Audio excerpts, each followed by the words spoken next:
Welcome back to our YouTube channel. તો આપણી spoken English કોર્સની એક સિરીઝ ચાલી રહી છે અને એ મુજબ આજનો આપણો આ 7મો લેક્ચર છે અને આજના વિડીયોમાં આપણે ફર્સ્ટ પર્સન, સેકન્ડ પર્સન અને થર્ડ પર્સન વિશે શીખીશું। તો ચાલો શરૂઆત કરીએ।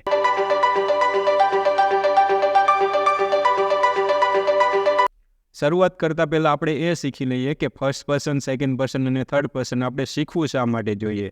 તો અહીંયા જુઓ એક વાક્ય આપેલું છે, he is going to school. તો હું તમને એમ કહું કે આ વાક્યમાં કર્તા શું છે, તો તમે એમ કહેશો કે હી એ કર્તા છે। અને હવે હું તમને એમ પૂછું કે આ ઈ શું છે, તો તમે કહેશો કે આ હેલ્પિંગ વર્બ છે। અને તમને એમ પૂછું કે આ ગોઈંગ શું છે, તો તમે કહેશો કે આ મુખ્ય ક્રિયાપદ છે। કારણ કે આપણે કર્તા એટલે શું, ક્રિયાપદ એટલે શું, હેલ્પિંગ વર્બ શું, તે આપણે આગળના વિડીયોમાં શીખી ગયા છીએ। અને જો તમે તે વિડીયો ન જોયા હોય તો પહેલાં તમે તે વિડીયો જોઈ લો અને પછી જ તમે આ વિડીયો જુઓ। કારણ કે જો તમને કર્તા એટલે શું, ક્રિયાપદ એટલે શું એ આવડતું હશે તો જ તમે આગળ શીખી શકશો। તો હવે હું તમને એમ કહીશ કે ઈ સાથે ઇઝ ક્રિયાપદ આવેલું છે। હવે તમને એમ થશે કે આ ઇઝ હી ક્રિયાપદ સાથે કેવી રીતે આવે, તો હું તમને એમ કહીશ કે હી એ ત્રીજો પુરુષ એક વચનનો કર્તા છે, એટલા માટે તેની સાથે ઇઝ આવેલું છે।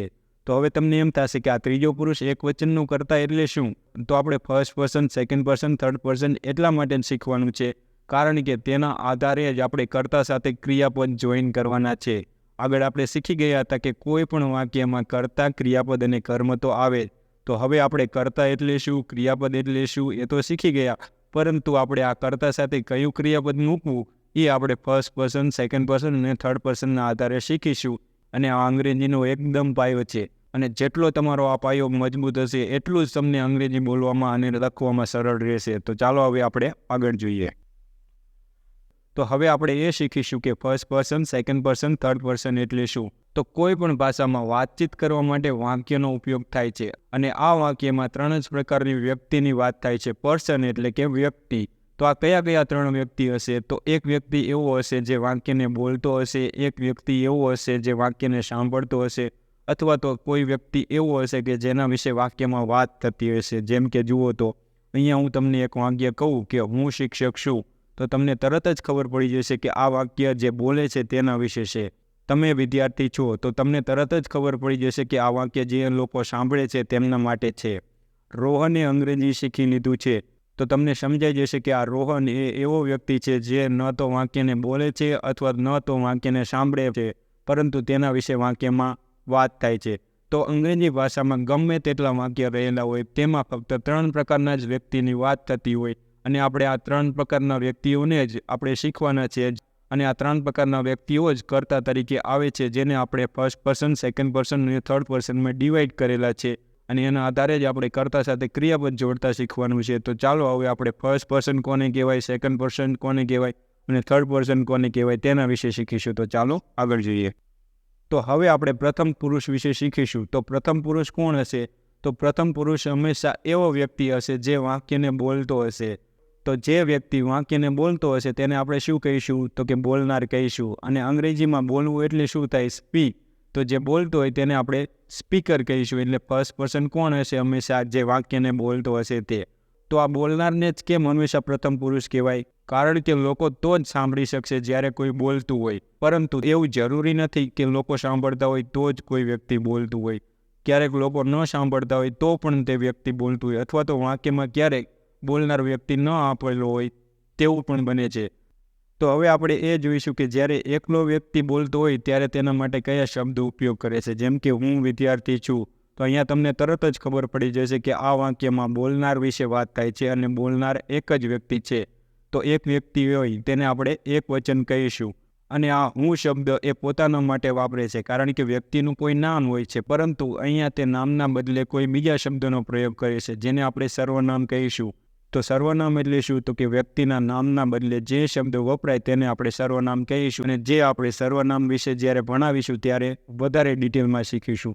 આ વિડીયોમાં તમારે શું શીખવાનું છે, તો આ વિડીયોમાં ફક્ત તમારે એટલું જ શીખવાનું છે કે પ્રથમ પુરુષ એક વચન કરતા હોય ત્યારે તે પોતાના માટે શું શબ્દ વાપરે, હુંને આપણે અંગ્રેજીમાં આઈ કહીશું।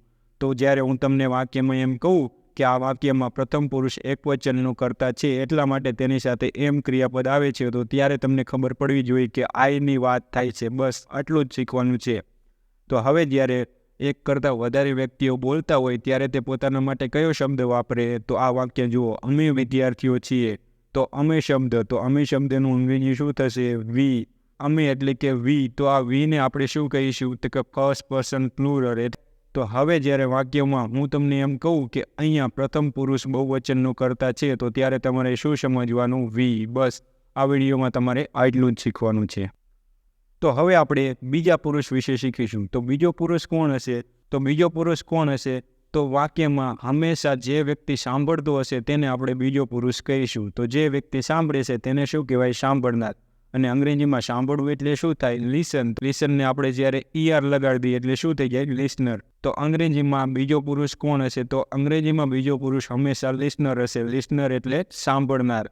તો સાંભળનાર વિશે કેવા શબ્દોનો પ્રયોગ થાય છે તે હવે આપણે જોઈશું. અહીંયા જો એક વાક્ય આપેલું છે, તું વિદ્યાર્થી છો. તો આના પરથી તમને તરત જ ખબર પડી જાય છે કે આમાં સાંભળનારની વાત થાય છે અને આ એક જ વ્યક્તિ છે.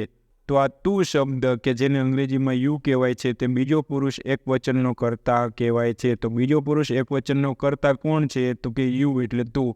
તો હવે જ્યારે હું વાક્યમાં તમને એમ કહું કે અહીંયા બીજો પુરુષ એક વચનનો કર્તા આપેલો છે, તો ત્યારે તમારે શું સમજવાનું? યુ. હવે એક કરતાં વધારે સાંભળનાર હોય ત્યારે આપણે શું કહીશું? જેમ કે વાંચો, તમે વિદ્યાર્થીઓ છો. તો આ તમે શબ્દ એક કરતાં વધારે સાંભળનાર દર્શાવે છે એટલે કે બહુવચન છે. તો આપણે અંગ્રેજીમાં શું કહીશું? You are student. તો અંગ્રેજીમાં એક વચન અને બહુવચન બંને સમાન રહીએ છે. તો આ સ્લાઇડમાં તમારે એટલું જ શીખવાનું છે. જ્યારે હું તમને એમ કહું કે બીજો પુરુષ એક વચનનું કરતા છે, તો ત્યારે તમારે આ યુ સમજવાનું. અને જ્યારે તમને એમ કહું કે બીજો પુરુષ બહુવચનનું કરતા છે, ત્યારે તમારે આ યુ સમજવાનું. તો હવે આપણે ત્રીજા પુરુષ વિશે શીખીશું. તો ત્રીજો પુરુષ કોણ હશે? તો ત્રીજો પુરુષ હંમેશા વાક્યમાં એ વ્યક્તિ જ હશે કે જેના વિશે વાક્યમાં વાત થતી હશે. જો તે કોઈ છોકરો હોય તો તેના માટે આપણે હી શબ્દ વાપરીશું. તે હોશિયાર છે, તો તેને અંગ્રેજીમાં શું કહેવાય? હી કહેવાય. તો તે છોકરાનું કંઈક નામ હશે, તો નામના બદલે આપણે કયો શબ્દ વાપર્યો? તે. તો આ તે શબ્દને આપણે સર્વનામ કહીશું. જો તે કોઈ એક છોકરી હશે તો તેના માટે આપણે શી શબ્દ વાપરીશું. તે કોઈ નિર્જીવ વસ્તુ હશે તો તેના માટે આપણે ઈટ વાપરીશું. અને જો આ બહુવચનમાં હોય એટલે કે એક કરતાં વધારે હોય તો તેમના માટે આપણે તે શબ્દ વાપરીશું. તે. તો હવે જ્યારે હું તમને એમ કહું કે થર્ડ પર્સન સિંગ્યુલર વ્યક્તિ છે, તો ત્યારે તમારે આમાંથી કોઈ સમજવાનું અથવા આમાંથી કોઈ સમજવાનું. અને જ્યારે હું તમને એમ કહું કે થર્ડ પર્સન પ્લુરલ વ્યક્તિ છે, ત્યારે તમારે આમાંથી કોઈ સમજવાનું. તો એવું જરૂરી નથી કે હંમેશા થર્ડ પર્સન તરીકે હી જ આવે. તો વાક્યમાં જ્યારે કોઈ પણ એક છોકરા વિશે, એક છોકરી વિશે, એક વસ્તુ વિશે અથવા તો એક સ્થળ વિશે વાત થતી હશે, તો તેને પણ આપણે હંમેશા ત્રીજો પુરુષ જ ગણીશું. અને જ્યારે એક કરતાં વધારે વ્યક્તિ અથવા તો એક કરતાં વધારે વસ્તુની વાત થતી હશે, ત્યારે તેને હંમેશા આપણે બહુવચન તરીકે ગણીશું. ક્યારેક એક જ નજીકની વ્યક્તિ હોય, નજીકની વસ્તુ હોય અથવા તો નજીકની સ્થળ હોય, તો તેના માટે ધીસ શબ્દનો પ્રયોગ થાય છે. તો આ ધીસ હોય ત્યારે તેને હંમેશા આપણે એક વચન ગણીશું. પરંતુ વાક્યમાં જ્યારે નજીકની એક કરતાં વધારે વ્યક્તિ, વસ્તુ અથવા તો સ્થળ વિશે વાત થતી હોય ત્યારે આપણે આ ધીસ વાપરીશું અને ધીસને આપણે બહુવચન કરતા ગણીશું. અને વાક્યમાં જ્યારે દૂરના વ્યક્તિ, વસ્તુ, સ્થળની વાત થતી હોય તો તેના માટે આપણે ધેટ વાપરીશું અને ધેટને આપણે હંમેશા સિંગ્યુલર એક વચન કરતા ગણીશું. તો આ સ્લાઇડમાં ફક્ત તમારે એટલું જ શીખવાનું છે. જ્યારે હું તમને એમ કહું કે ત્રીજો પુરુષ એક વચનનો કરતા છે, તો આ ગમે એટલામાંથી કંઈ પણ એક વ્યક્તિ, એક વસ્તુ અથવા એક સ્થળની વાત થતી હશે. અને જ્યારે બહુવચનની વાત થતી હોય ત્યારે આમાંથી કોઈ આવશે. બસ આ સ્લાઇડમાં તમારે આટલું જ શીખવાનું છે. અને આશા રાખું છું કે હવે તમને ફર્સ્ટ પર્સન એટલે શું, સેકન્ડ પર્સન એટલે શું, થર્ડ પર્સન એટલે શું તે સમજાઈ ગયું હશે. અને ફર્સ્ટ પર્સનમાં કયા કર્તાનો સમાવેશ થાય છે, સેકન્ડ પર્સનમાં કયા કર્તાનો સમાવેશ થાય છે, થર્ડ પર્સનમાં કયા કર્તાનો સમાવેશ થાય છે, કેવી રીતે આવે છે, તે બધા વિશે માહિતી મળી ગઈ છે.